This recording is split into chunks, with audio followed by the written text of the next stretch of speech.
ایک سوال اور کر لیجیے تاکہ پھر ہم آگے بڑھیں.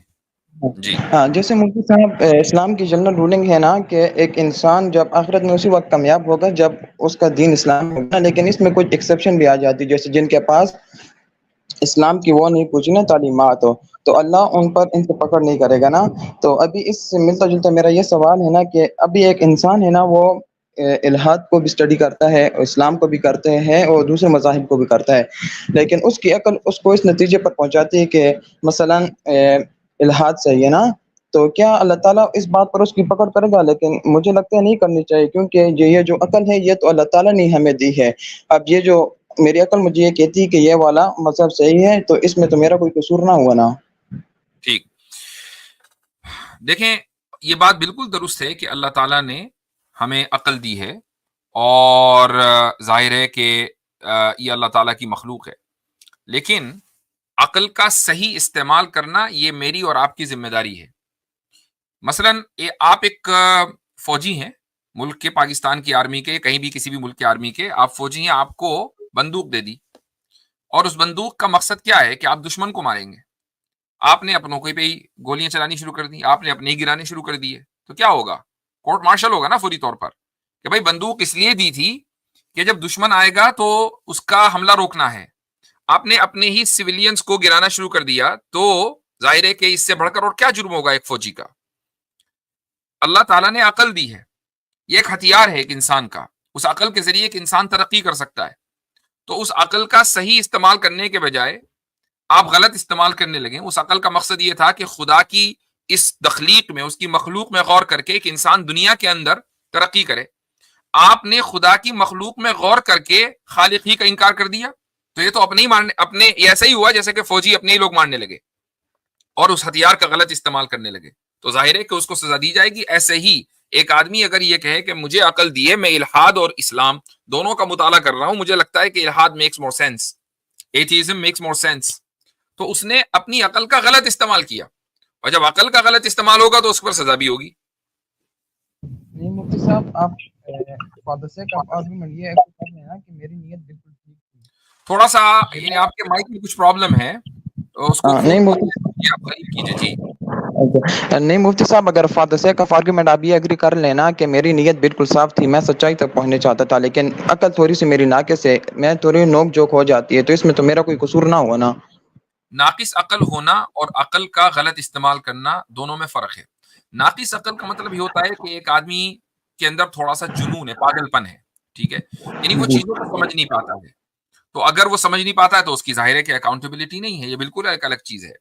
لیکن ایک آدمی کو عقل پوری دی گئی ہے، البتہ وہ ایموشنل ہے یا واٹ ایور جو بھی ریزن ہے، اور اس کی وجہ سے وہ غلط رزلٹ تک پہنچتا ہے، تو یہ ایسا ہی ہے کہ آپ کے پاس ہتھیار ہے اور آپ غلط جگہ اس کا استعمال کر رہے ہیں.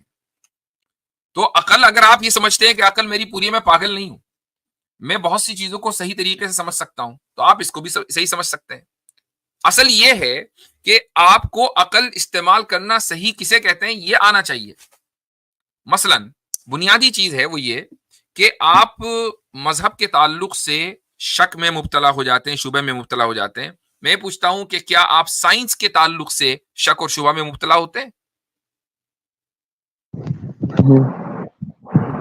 ہوتے ہیں یا نہیں ہوتے؟ نہیں ہوتا. ہاں، کیوں نہیں ہوتے؟ جبکہ آپ کو سائنس کے تعلق سے زیادہ شک میں مبتلا ہونا چاہیے. اس کی وجہ یہ کہ سائنٹسٹ میرے اور آپ جیسے لوگ ہیں، اور جھوٹ بھی بول سکتے ہیں، وہ اچھے بھی ہو سکتے ہیں، برے بھی ہو سکتے ہیں، سارے کام کر سکتے ہیں، اور سب سے بڑھ کر یہ کہ جھوٹ بول سکتے ہیں. ان کے اپنے دنیاوی مفادات ہو سکتے ہیں. میں ہرگز یہ نہیں کہہ رہا ہوں لوگ مجھے میری اسکرپٹ کو کاٹ کرنا چلا دیں کہ بھائی ہم تو سائنس کے خلاف ہے. سائنس کے خلاف نہیں ہے، ہم اس پاسبلٹی کی بات کر رہے ہیں کہ سائنٹسٹ کا کہا ہوا پتھر کی لکیر نہیں ہوتا، وہ بدل بھی سکتا ہے، وہ غلط بھی ہو سکتا ہے، سائنٹسٹ جھوٹ بھی بول سکتا ہے، ہزار پاسبلٹیز ہیں. تو یہ ساری پاسبلٹیز کے باوجود آپ سائنس پر تو ایمان لے آئے اور خدا کے اوپر ایمان نہیں ہے. تو جہاں پر آپ کو شک کرنا چاہیے اور جہاں پر آپ کو اسکیپٹک ہونا چاہیے، اس کو چھوڑ کر آپ خدا اور مذہب کے تعلق سے شک کا شکار ہو رہے ہیں. تو اس کا مطلب یہ ہوا کہ عقل تو پوری تھی لیکن عقل کا استعمال صحیح نہیں تھا. اور پھر یہ سامنے سے اگر کوئی بندہ آرگیومنٹ کرے کہ میں اسلام کے اوپر تحقیق کر رہا ہوں یا دیگر مذاہب پہ کر رہا ہوں انکلوڈنگ اسلام، لیکن الحاد کی طرف زیادہ انکلائنڈ ہو رہا ہوں، تو میں سمجھتا ہوں کہ عقل کا، اچھا انہوں نے کہا کہ عقل کا استعمال کر کے الحاد کی طرف زیادہ انکلائنڈ ہو رہا ہوں، تو یہ خود عقل کے خلاف ہے، کیونکہ الحاد آپ کو یہ سکھاتا ہے کہ دنیا خود بخود تھی، کائنات خود بخود وجود میں آئی، اور اسلام یہ سکھاتا ہے کہ کسی کریٹر نے اس کو بنایا ہے، اور کیسے بنایا ہے وہ سائنٹیفک ماڈل کے تحت بگ بینگ کا ایک ویو ہے، ٹھیک ہے، اب وہ کریکٹ ہے 100% یا نہیں ہے، لیکن ایک کیوس سے ایک ڈسپلن والی کائنات وجود میں آ گئی. This doesn't make any sense. یعنی دھماکے سے چیزیں تباہ تو ہوتی ہیں لیکن ایک ڈسپلن کے ساتھ وجود میں نہیں آتی. آپ یہ نہیں کہہ سکتے فلاں جگہ دھماکہ ہوا اور ایک بڑا زبردست سا ریسٹورینٹ ترتیب کے اندر آ گیا، وہاں پہ ویٹرز بھی ہوتے ہیں، ویٹریسز بھی ہوتی ہیں، اور سارے کوک وغیرہ شیف وغیرہ سب کچھ ہوتے ہیں، کھانا بھی وہاں پہ بنتا ہے، لوگ بھی آتے ہیں، وزٹ بھی کرتے ہیں، بڑا ہائی فائی وہ چلتا ہے اور بڑے ترتیب سے چل رہا ہے اور لاکھوں کروڑوں سالوں سے چلتا ہوا آ رہا ہے. یہ بھی، اور دوسرے یہ کہ اس سے پہلے کہ دھماکہ ہوا ہی کیوں. رائٹ. چلو دھماکہ ہو کے ریسٹورینٹ بھی بن گیا، لیکن وہ دھماکہ کیوں ہوا اس کی وجہ بھی تو ضروری ہے نا جاننا. جی بھائی سمجھ میں آیا آپ کو؟ جی شکریہ مفتی صاحب. ٹھیک ہے، شکریہ اب بول آپ، دیں. ٹھیک ہے چلے صحیح ہے. اب آپ اس پر غور کریں جو بات ہم نے کہی ہے، اس اسٹریم کو، اس کے حصے کو دوبارہ سنیے. اللہ تعالیٰ آپ کو ہدایت دے.